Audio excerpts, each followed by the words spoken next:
knew there was a secret somewhere in our family. I just couldn't find it. Couldn't find the beginning of it.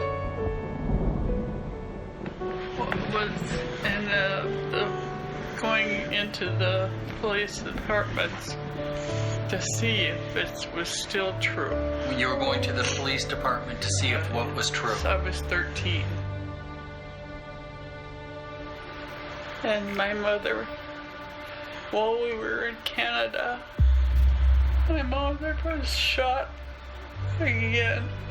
And your mom was shot from her boyfriend? Yes.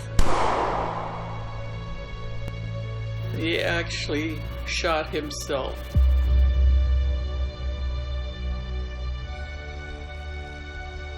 Did he shoot your mom? I have a picture of it in my head. I don't know quite what to do with that. Every single person. And see,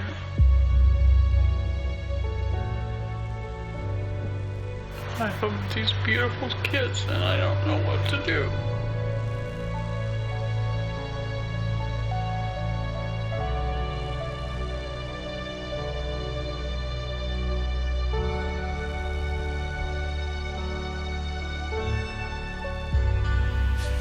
No, hey, it's okay. It's just the radio, Mom. Just the radio.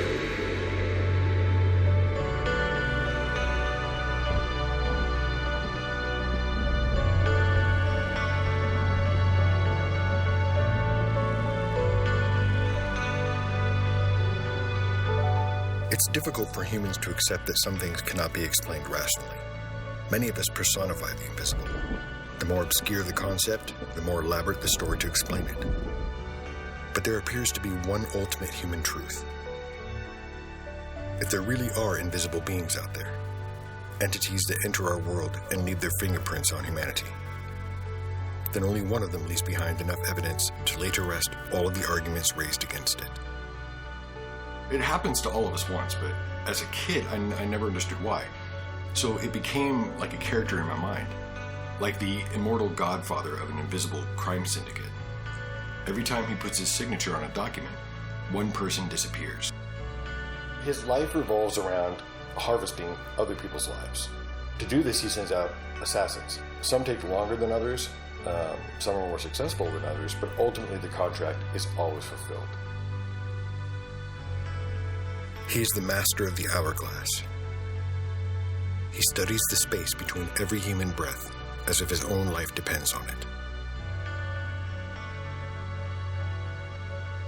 Since time began, we've spent fortunes and lifetimes dodging, hiding, and pretending we can ignore the summons to his dark palace. But in the end, we all stand before him.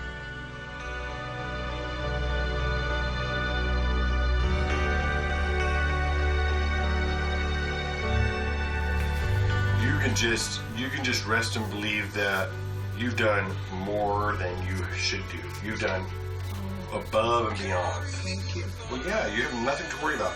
Everybody knows that.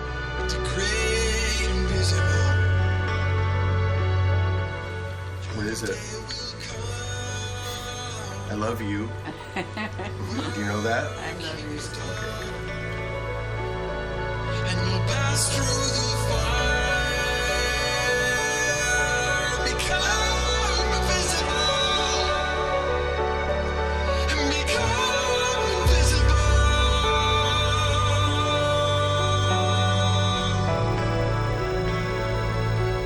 Today, Death is frustrated.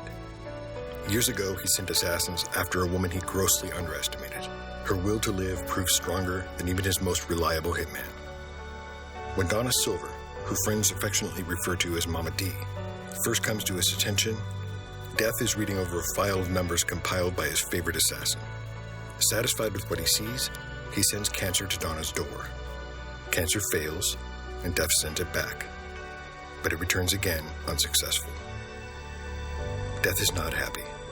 Here's the most feared being in the universe, who knows the intricacies of every breath we draw, but appears to know nothing at all about women.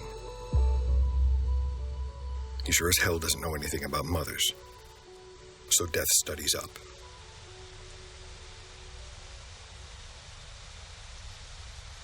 Mama Dee was born Donna L. Jean Perry in Spokane, Washington in April of 1942. She had one sibling, her older brother Robert. Her mother and father, their occupations, their lifestyles, and their friends remain the topic of debate even today. My grandparents' history is completely veiled in this historical fog that we've been trying to cut through for decades. We know that Rosamond, my mom's mom, worked in the legal field, and she did pretty well. She had quite a few special guy friends at City Hall that she hung out with, and she would show up to my mom's piano recital when she was a girl and stand up on the seats, and she'd be drunk, and she would say, "That's my girl." Everyone would stare. And it must have been dramatic, because my mom still recoils when she tells that story. Her father, Robert Allsworth Perry, was more legend than real person. He was a traveling businessman and a compulsive gambler, which meant the business trips were often extended. One trip in particular was extended permanently. And just like that, the mostly absent father was gone forever.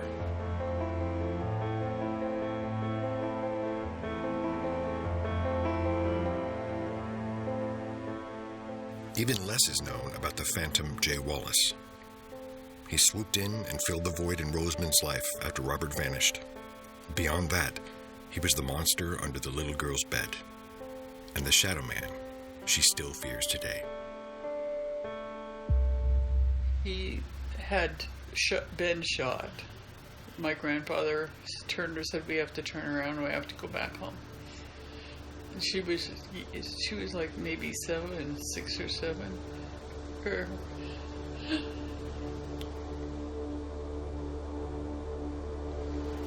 He just left a big hole.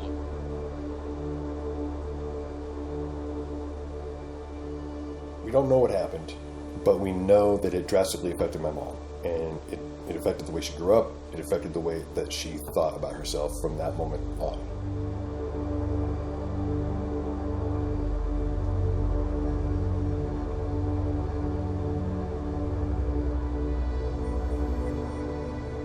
With help from her older brother, Donna scratched, bit, and kicked her way through childhood.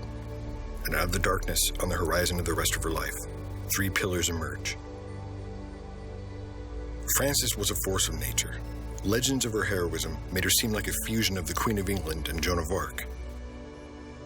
When she visited, she would use classic Mother Goose fairy tales as veiled reminders that her grandkids should always behave themselves. But to Donna, she was much more. She was queen and counselor. She pulled her and her brother out of the darkness of a sordid and mysterious home life. She worked 3 jobs to provide for them, instilled a strict moral code to keep them on the straight and narrow. She modeled for them a balance between strength and compassion by taking in foster children and neighborhood latchkey kids. Often Donna would wake up to go outside and play, only to find half a dozen youngsters sleeping on the living room floor. Most significantly, Frances taught Donna how to make a home out of a house. But most memorably, she admonished her to stand her ground and to never sit back and take abuse of any kind from a man.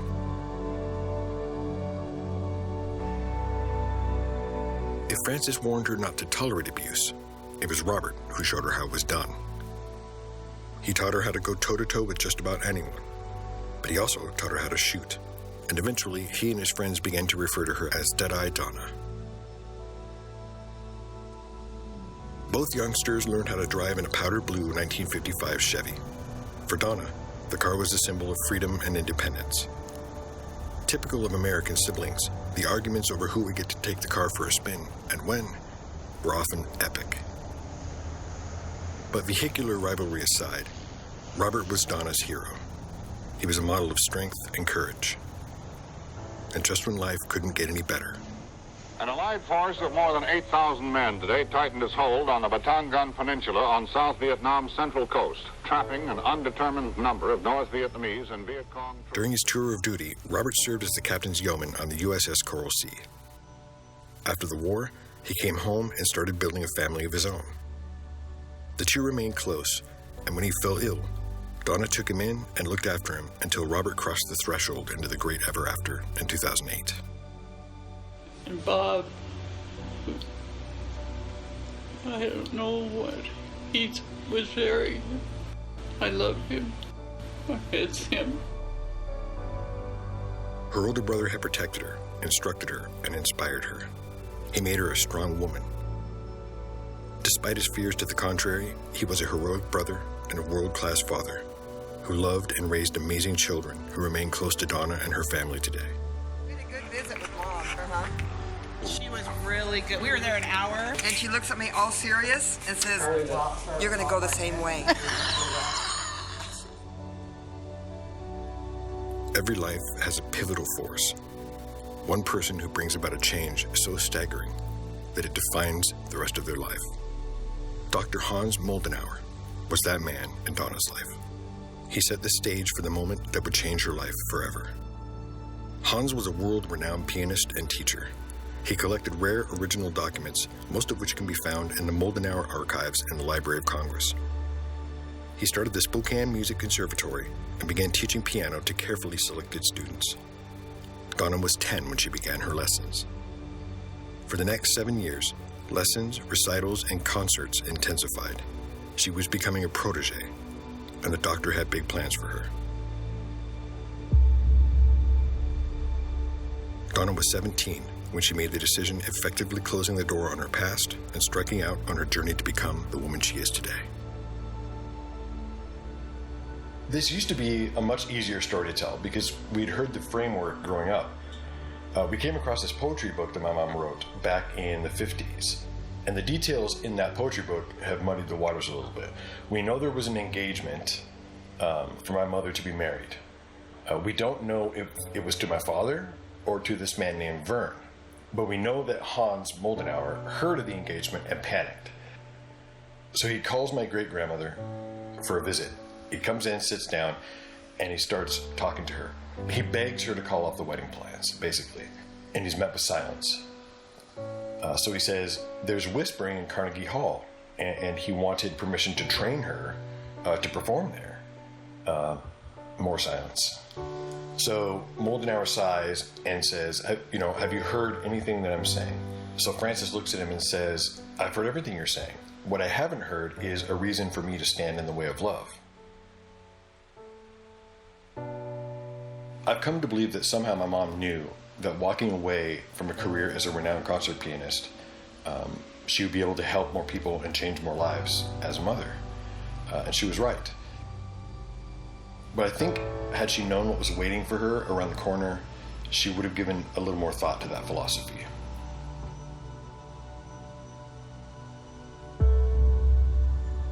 Donna Perry became Donna Silver when she married a man named Donald, and together they started a family. She went to school and worked as a nurse's aide in the emergency room at Sacred Heart Medical Center. Strangely, unrelated to her work there, it is in that hospital that her story takes a darker turn.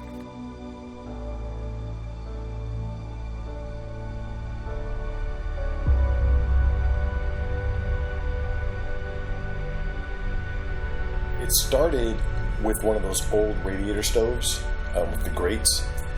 I was 18 months old, and my parents were already concerned about my health because there was just constant crying, and it got to be where they couldn't take me out in public anymore. So one day, my mom was upstairs doing laundry, and she hears this just blood-curdling scream from downstairs. So she comes running down, and I've got my hands stuck in the grates, and they're wedged into place. So she reaches in, turns them, pulls them out, and I look at her, and I start crying again, and I stick them back in, and I rotate them and lock them into place, so I can't pull them out. And so she pulls them back out, and we go to the telephone, and I get a free ambulance ride. In the ER, she goes right to the doctor who's on duty, who also happens to be her boss, and she tells him what I've been up to. He takes me in and runs a battery of tests. He comes out, and instead of going towards her, he goes towards another doctor. And apparently he's trying to tell this doctor to tell my mom the news. But my mom sees it, and she makes a beeline towards him and says, no, no games, just spill it. Tell me what's going on. So he said, Donna, we believe that we know why JJ's been doing what he's doing. The test results showed inflammation that was so severe, he was actually trying to dislodge his hands because he thought in his mind it would be better to live without hands than to live with the excruciating pain. It was at that point that he gave her the diagnosis. Not yet 2 years old, John Justin had developed a severe form of juvenile rheumatoid arthritis. Donna would spend the better part of the next 4 years with her son in the intensive care unit, just 2 floors above the emergency room nurse's station, where she clocked in and out of work every day.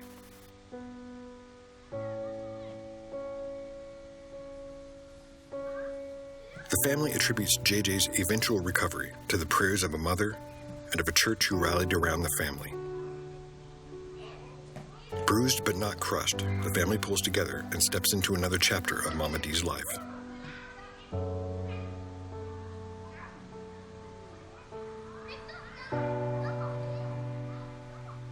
To sum up her life and the impact she's had on so many other lives, even up to this point, would be its own miracle. To me, her son, she's the reason I still dream, that I still imagine and still tell stories. She's the reason I even entertain the notion of an afterlife. In fact, she's the reason I'm still alive. And that's true more than once.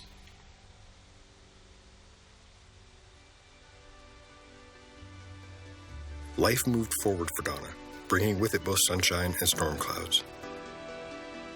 She weathered a divorce and watched as close friends and family members fell prey to death's assassins. And the worst of it, Donna always remembered Frances. She recalled how her grandmother never gave in to difficult times. She shored up her circumstances with the only brace that keeps the walls from closing in completely: other people. Donna filled her life with lots of them. Soon, stories her kids had heard when they were growing up became their reality. Donna took in her children's friends, strangers, foreign exchange students. At some point, everyone ended up sleeping on the living room floor, and life slowly returned to Mama D's home. By 2010, Donna is living in the magnificent world she created for herself with the help of 3 people she always refers to as heroes. She is a mother, friend, professional, and a servant of the God she has loved since childhood. Earth was beginning to feel a lot like heaven for Mama D. But real heaven will not be had in this life without a signature from the master of the hourglass. Now, Death finds himself in the position of having to delve deep into the archive of assassins. He will have to call upon his least favorite contractor, a killer so inefficient and ham-fisted that it can take years to get the job done. But the numbers don't lie. A visit from this dark horse will eventually close your file. Stone by stone, Donna had built up her dream, and day by day, it will all come crashing down.